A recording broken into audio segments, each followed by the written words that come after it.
Hello guys, welcome to our YouTube channel Sai edu pharma. आज हम एक बहुत इम्पॉर्टेंट ग्रांट है जिसका नाम है स्टार्टअप रिसर्च ग्रांट, जो कि डीएसटी सर्व जो है ये ऑफर करती है। इसके बारे में हम जानेंगे। और ये अभी हम इसलिए भी देख रहे हैं क्योंकि ये ग्रांट जो है ये ओपन है। इसकी जो लास्ट डेट है वो है 1 मार्च 2022 और अभी आप इमिडिएटली इसको अप्लाई कर सकते हैं।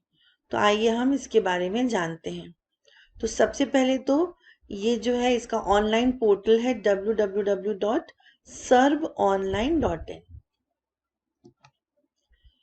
तो ये देखिए, ये एक पूरा डिटेल शेड्यूल है। ये इसलिए आप लोगों को बता रहे हैं कि अगर से आप इसमें से कोई भी ग्रांट में अप्लाई करना चाहते हैं तो आप इसको जा करके देखें, उसके एलिजिबिलिटी क्राइटेरियाज को देखें। और अगर आप इसमें से किसी भी ग्रांट के लिए एलिजिबल हैं तो अभी से आप इसकी प्लानिंग कर लें और इसको आप अप्लाई कर सकते हैं। जैसे कि अभी ये जो हम वाले हैं, ये देखिए, ये है स्टार्टअप रिसर्च ग्रांट। इसको आप देख सकते हैं कि 1 फरवरी से ओपन है और इसकी लास्ट डेट है 1 मार्च। सिमिलरली सीआरजी जो ग्रांट है, कोर रिसर्च ग्रांट, ये भी 1 फरवरी से ओपन है और इसकी लास्ट डेट है 18 अप्रैल।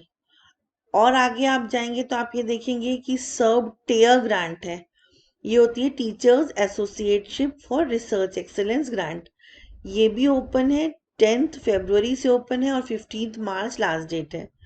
फिर सर्व मैट्रिक्स है जो 23 फेब को ओपन होगी, 22 मार्च तक होगी। सिमिलरली ये आप पूरी ग्रांट्स जो है ये देख सकते हैं। ये पूरा शेड्यूल है जो कि डीएसटी सर्व की वेबसाइट पे है। आप वहां जाइए और वहां पर देखिए। और सबसे इम्पोर्टेंट चीज आप ये चेक करें कि आप किस ग्रांट के लिए एलिजिबल हैं। उसके हिसाब से आप उसकी गाइडलाइंस को डाउनलोड करके आप उसको प्रिपेयर कर सकते हैं। अब ये देखिए, ये हमने आपके लिए एक स्क्रीनशॉट लिया है वेबसाइट का। तो जैसे कि आप देख सकते हैं यहाँ पर जो प्रपोजल है, कॉल फॉर, इसमें लिखा हुआ है call for proposals under this scheme is now open. So eligible researchers can submit the proposals till 1 March 2022 up to 5 PM। तो जब आप वेबसाइट में जाएंगे तो वहां देखेंगे ये जो है ना, ये अनाउंसमेंट दिया हुआ होता है। तो ये जो अनाउंसमेंट है, इसको जब आप क्लिक करते हैं तो वहां पर आपका इस तरीके से ये आ जाता है। अब इसकी डिटेल हम ऑब्जेक्टिव, नेचर, एलिजिबिलिटी, ये सब हम देखते हैं। तो सबसे पहले बात करते हैं ऑब्जेक्टिव्स ऑफ एसआरजी। तो क्या ऑब्जेक्टिव है? तो बेसिकली जो रिसर्चर्स हैं उनको हेल्प करने के लिए ग्रांट है, जो कि किसी भी न्यू इंस्टीट्यूशन को ज्वाइन करते हैं। ठीक है, तो ये 2 इयर्स के लिए ग्रांट होती है। और इसमें जो है बेसिकली ये एक तरीके से जो रिसर्चर है उसको ट्रेन किया जाता है कि किस तरीके से आप main stream core research grant के लिए आप डेवलप हो सकते हैं। और इसकी जो क्राइटेरिया फॉर सिलेक्शन है वो ये देखा जाता है कि आपका ट्रैक रिकॉर्ड कैसा है और साथ ही साथ आपने जो प्रपोज रिसर्च प्लान दिया है उसकी कितनी वायबिलिटी है, कितनी फिजिबिलिटी है, वो कैसा प्लान है, और उसके हिसाब से आपको वो सिलेक्शन होगा। अब बात करते हैं nature and duration of support. तो ये जो ग्रांट है वो ₹30 लाख दिया जाता है और साथ ही साथ ओवरहेड्स दिए जाते हैं for a period of 2 years. यहाँ ध्यान रखिएगा, ये सिर्फ 2 इयर्स के लिए होती है। और ये जो रिसर्च ग्रांट है इसमें कवर होता है equipment, man power, consumables, travel and contingency apart from overheads. Overhead मतलब कि जो एक्स्ट्रा वो हमको देते हैं वो ओवरहेड्स कहे जाते हैं, ये इंस्टीट्यूट को मिलता है। और इसमें और इसके अलावा भी कुछ ट्रैवल कंटिजेंसी, ये सब भी इसमें इंक्लूडेड होता है। जब आप अपना बजट को प्रपोज करते हैं तो उस समय आप थोड़ा सा फ्लेक्सिबिलिटी इसमें कर सकते हैं। सबसे इम्पॉर्टेंट ये है कि ये आपके कैरियर में सिर्फ एक बार आपको ये ग्रांट मिलेगी। और ओवरऑल अगर देखा जाए तो पर ईयर अराउंड 500 ग्रांट्स जो है ये अप्लाई जो है ये दी जाती हैं डिफरेंट सब्जेक्ट्स को मिला के। नेक्स्ट अब सबसे इंपॉर्टेंट आता है एलिजिबिलिटी क्राइटेरिया। तो सबसे इंपॉर्टेंट है कि आपको एक इंडियन सिटीजन होना जरूरी है। अपर एज लिमिट क्या है? अपर एज लिमिट है 42 ईयर्स। तो ये बेसिकली यंग रिसर्चर्स के लिए है।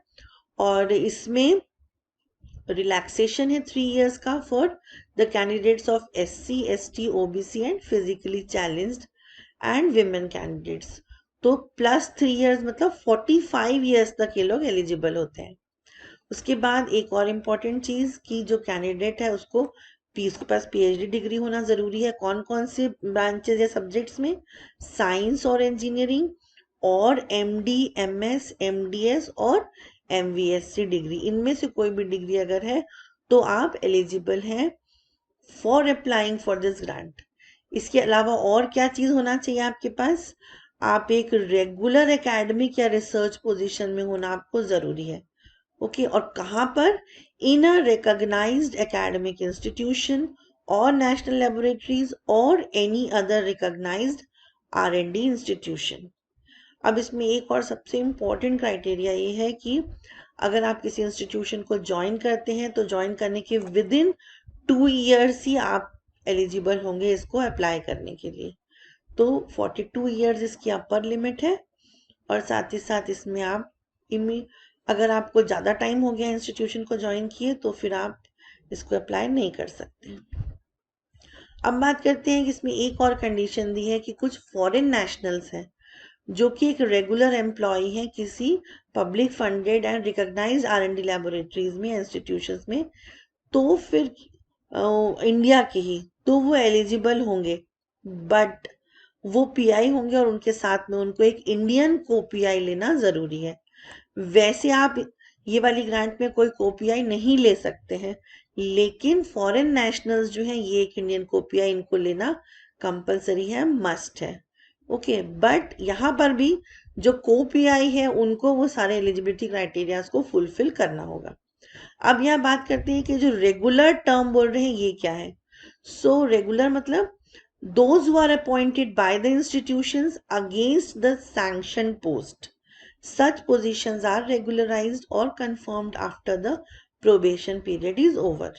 तो जो confirmed या जो permanent जो employees हैं वो आते हैं रेगुलर में, okay, and those who are appointed in a tenure post but are likely to be renewed after the end of the tenure, ठीक है। तो इन कंडीशंस में इनको हम बोलेंगे ये रेगुलर है। अब सबसे इंपॉर्टेंट कि कौन इसमें एलिजिबल नहीं होगा। Okay, who is not eligible? तो जो इंस्पायर वाले फैकल्टीज हैं, इंस्पायर कौन से थे? जो टॉपर ग्रांट जिनको मिली होती है। फिर रामानुजन एंड रामलिंगा स्वामी फेलोज हैं। Then faculties recruited through UGC faculty recharge programme. Basically इसमें यह है कि किसी को अगर कोई दूसरी ग्रांट मिली है या कोई और फेलोशिप मिली है तो फिर आप इस वाली फेलोशिप के लिए एलिजिबल नहीं है। फिर आते हैं research associates, post doctor fellows, ad hoc faculty, guest faculty, visiting scientist, consultants, project fellows and faculty members whose contract is renewed every year, they are not eligible. Okay, इसके अलावा भी ये कहता है कि सर्व जो है उनके पास राइट्स होते हैं, वो चाहे तो इसमें एलिजिबिलिटी के क्राइटेरिया को चेंज भी कर सकते हैं। सबसे इंपॉर्टेंट इसमें एक चीज जैसे मैंने आपको बताया कि को-PI इसमें अलाउ नहीं होता है। ओके, एंड एक और इम्पॉर्टेंट चीज कि अगर किसी को YSS यानी यंग साइंटिस्ट मिला है, ECR मिला है या CRG मिला है या EMR मिला है, मतलब फिर यहाँ वही बात आ गई कि अगर आपको कोई और ग्रांट किसी भी टाइप की मिली है तो आप इसके लिए एलिजिबल नहीं है। अब बात करते हैं कि इसको कैसे हमको अप्लाई करना है।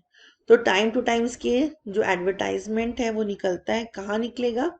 उनकी वेबसाइट है www.serbonline.in में या फिर serb.gov.in में। तो आपको वहां पर एप्लीकेशन को ऑनलाइन ही सबमिट करना है, ऑफलाइन एप्लीकेशन इसमें अलाउड नहीं होता है। और सिलेक्शन जो है उनकी अपनी एक एक्सपर्ट कमेटी कॉन्स्टिट्यूट होगी SERB की, और वो ही उसको सिलेक्ट करेंगे।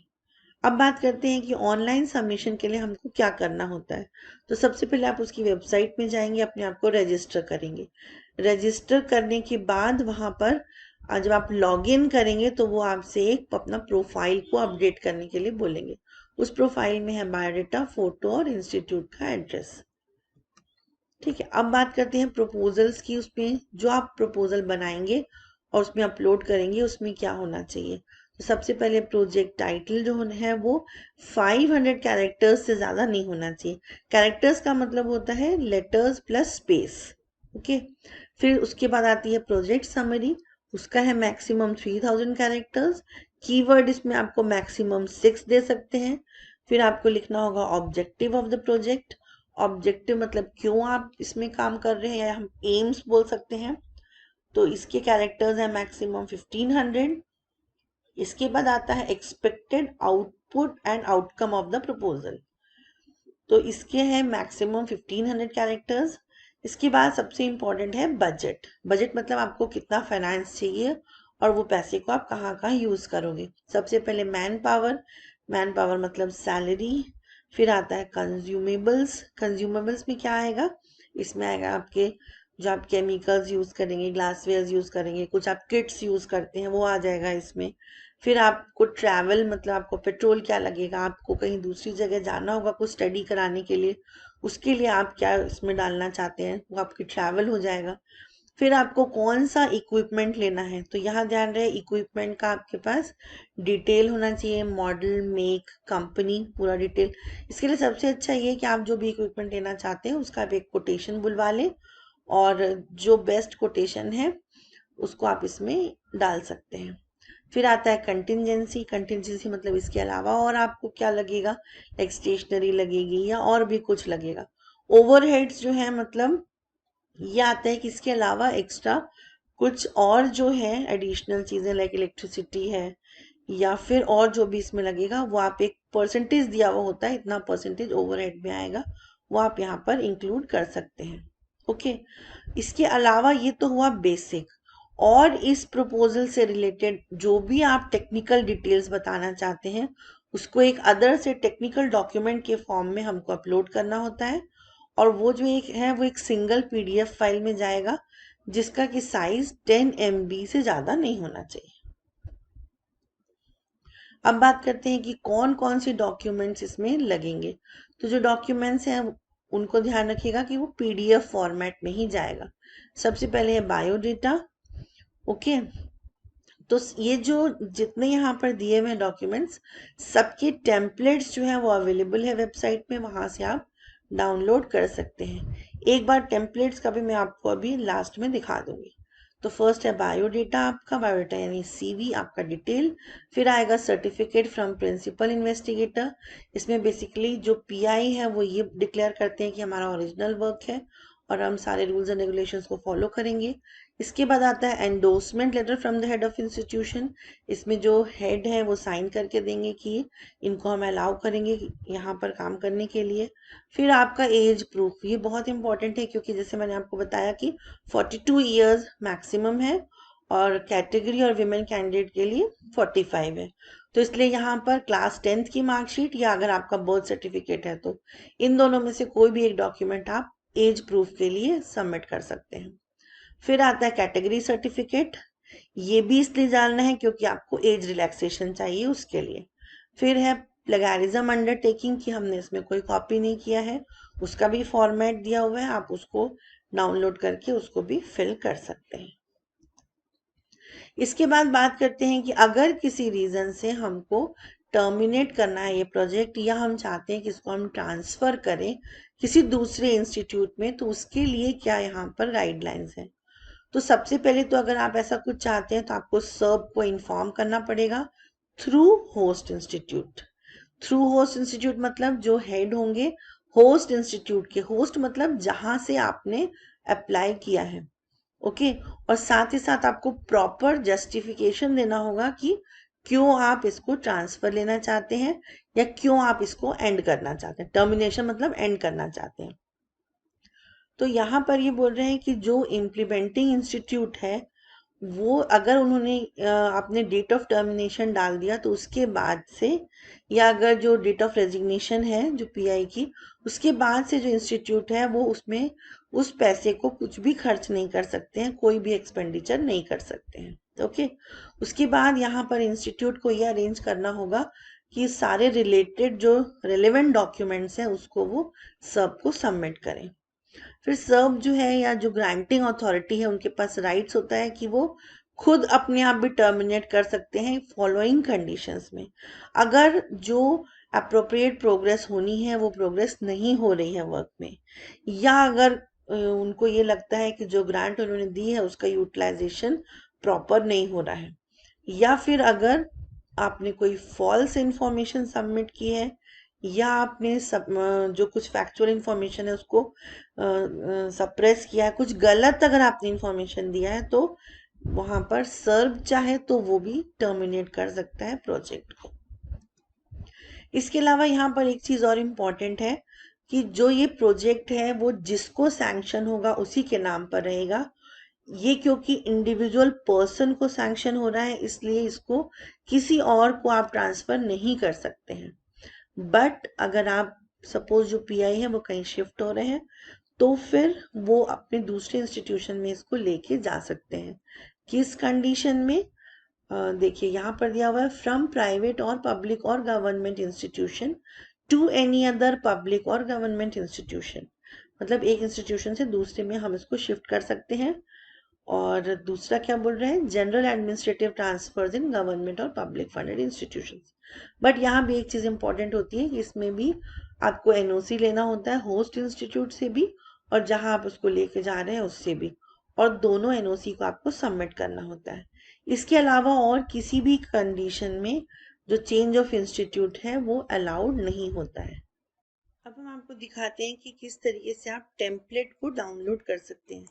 तो सबसे पहले यहाँ आप www.dstserb.online.in इसको आप प्रेस करेंगे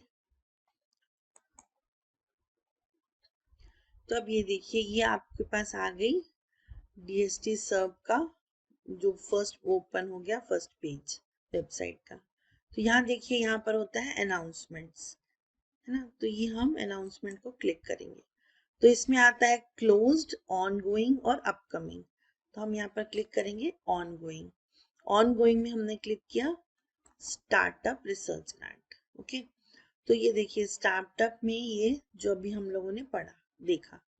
अब इसमें हम वन बाय वन इसको देखते हैं। फर्स्ट है बायोडेटा, इसको हम डाउनलोड टेम्पलेट करेंगे। अब इसको हम ओपन करके देखेंगे तो इसको बड़ा कर लेते हैं। तो ये देखिए इसके प्रोफार्मा में क्या क्या है, आपको name and full correspondence address डालना है, ईमेल एंड कॉन्टैक्ट नंबर है। ईमेल्स इसलिए कि अगर एक से ज़्यादा ईमेल है, अगर आपके ज़्यादा कॉन्टैक्ट नंबर है तो यहाँ पर डाल सकते हैं। फिर name of the institution, date of birth, gender, then category, then if you are differently abled और नॉट, यस और नो लिखना है। फिर यहाँ आएगा आपका एकेडमिक क्वालिफिकेशन, फिर आपके जो पीएचडी थीसिस का क्या टाइटल था, guide name, institute, organisation, university, year of award, फिर आपका वर्क एक्सपीरियंस, कितना वर्क एक्सपीरियंस है। इसको आपको क्रोनोलॉजिकल ऑर्डर में देना है, मतलब करंट टू बैक में आपको जाना है। इसके बाद आपकी क्या रिकॉग्निशन है, अवार्ड, प्राइज, सर्टिफिकेट, फेलोशिप, फिर आपके पब्लिकेशन, लिस्ट ऑफ पेपर्स आपके डालने हैं जो कि एससीआई जर्नल में है, ईयर वाइज डिसेंडिंग ऑर्डर में। फिर आपके डिटेल ऑफ पेटेंट्स हैं, बुक्स, रिपोर्ट्स, चैप्टर्स हैं, और इसके अलावा अगर कोई और आपको एडिशनल इंफॉर्मेशन देनी है इसमें मैक्सिमम 500 वर्ड्स में हम दे सकते हैं।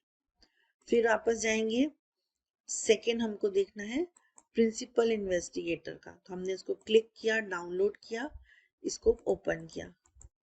इसको भी हम अब थोड़ा सा बड़ा करके देखते हैं। ये है सर्टिफिकेट फ्रॉम द इन्वेस्टिगेटर। तो इसमें सबसे पहले आपको प्रोजेक्ट का टाइटल डालना है, उसके बाद ये पूरा एक फॉर्मेट दिया हुआ है। इसमें बेसिकली वो ये कह रहा है कि हम सर्टिफिकेट दे रहे हैं कि सेम प्रपोजल हमने इसको कहीं और सबमिट नहीं किया है फॉर ग्रांट। उसके बाद क्या है कि इसमें वो कह रहा है कि हम जो है I undertake that spare time own equipment procured in the project will be made available to other users. मतलब जो हम इंस्ट्रूमेंट या इक्विपमेंट परचेज करेंगे वो हम दूसरों को भी यूज करने देंगे। उसके बाद फिर ये क्या कह रहा है कि I agree to submit a certificate from institutional biosafety committee। मतलब अगर इसमें कोई ऐसी यूज हो रहा है जिसमें कि जेनेटिकली इंजीनियर्ड ऑर्गेनिज्म है तो वहां पर बायोसेफ्टी कमेटी का सर्टिफिकेट हम लगाएंगे, और साथ ही साथ इसमें हम गाइडलाइंस को फॉलो करेंगे। ठीक है। फिर अगर हमारा कुछ एनिमल या ह्यूमन एथिकल कमिटी वाला कुछ वर्क है तो हम एथिकल कमिटी से क्लियरेंस लेंगे। ओके। फिर रिसर्च वर्क जो है वो किसी भी हाल में डुप्लीकेट वर्क नहीं होना चाहिए, कि पहले आपका किया हुआ नहीं होना चाहिए। और साथ ही साथ जो भी सर्व की गाइडलाइंस है टर्म्स एंड कंडीशंस को फॉलो करेंगे। तो ये है name and signature of pi. इसमें को पीआई भी दिया हुआ है क्योंकि फॉरेन नेशनल्स के लिए जैसे मैंने बताया कि को पीआई ऐड होता है, बट अगर आप इंडियन हैं तो यहाँ पर आपके साथ को पीआई नहीं होगा।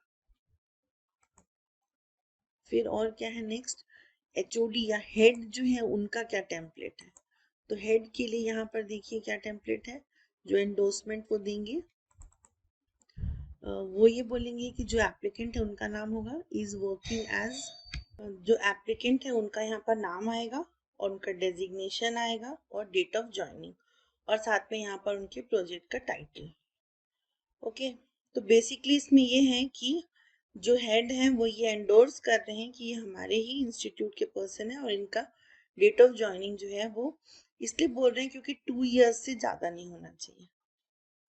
यहाँ पर सिग्नेचर होगा हेड ऑफ द इंस्टीट्यूशन का, सील होगी और डेट होगा। नेक्स्ट हम देखते हैं कि प्लेगैरिज्म की क्या अंडरटेकिंग है। तो ये देखिए undertaking by the principal investigator. तो ये एक फॉर्मेट बना हुआ है जिसमें यहाँ पर कैंडिडेट का नेम आएगा, फिर प्रपोजल का टाइटल आएगा। ओके। और सबमिटेड ये लिखा हुआ है। और बेसिकली यहाँ पर ये बोल रहे हैं कि कौन से प्लेगैरिज्म टूल से आपने चेक किया है अपने प्रपोजल को, वो यहाँ पर आपको लिखना है। ओके। बस लास्ट में आपको सिग्नेचर करना है पीआई का और नेम और डेजिग्नेशन लिखना है। So thank you so much. Hope आपको क्लियर हो गया होगा कि एसआरजी ग्रांट जो है उसको किस तरीके से हमको अप्लाई करना है और उसकी क्या गाइडलाइंस है। Stay connect.